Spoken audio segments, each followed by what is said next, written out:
2 দশক পর কাল বরিশাল যাচ্ছেন বিএনপি চেয়ারম্যান তারেক রহমান এবং তাকে বরণে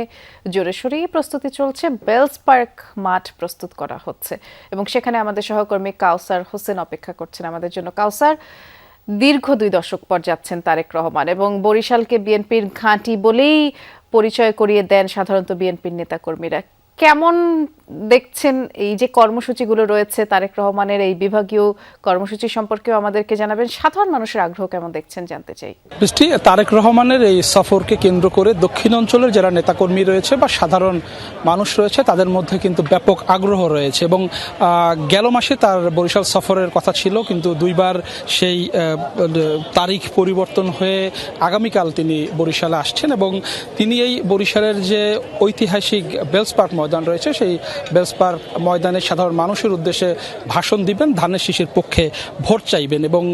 সেই কর্মসূচিকে কেন্দ্র করে এরই মধ্যে কিন্তু বেলস পার্ক ময়দানের যে মঞ্চটি রয়েছে সেটি তৈরির প্রায় কাজ শেষ হয়ে গেছে। কারণ এখানে কিন্তু একটি স্থায়ী মঞ্চ রয়েছে, কিন্তু সেই মঞ্চটি ছোট হওয়ার কারণে কিন্তু দুই পাশে এবং সামনের দিকে আরও বর্ধিত করা হয়েছে কাঠ এবং বাঁশ দিয়ে এবং এখানকার যারা শীর্ষ নেতৃবৃন্দ রয়েছেন তারা কিন্তু দফায় দফায় এখানে আসছেন। মহানগর এবং জেলা বা দক্ষিণ অঞ্চল থেকে যারা অন্য অন্য জেলার যারা নেতাকর্মীরা আছেন তারা কিন্তু এই মাঠে আসছেন এবং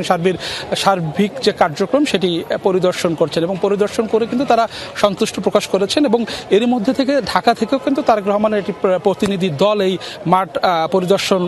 করছেন এবং আমরা যতটুকু জানি কেন্দ্র থেকে যেটা জানানো হয়েছে আগামীকাল বেলা 12টার দিকে তিনি বেলস পার্ক ময়দানে আসবেন এবং এখানে তিনি এসে জনতার উদ্দেশ্যে ভাষণ দিবেন এবং তিনি হেলিকপ্টার যোগে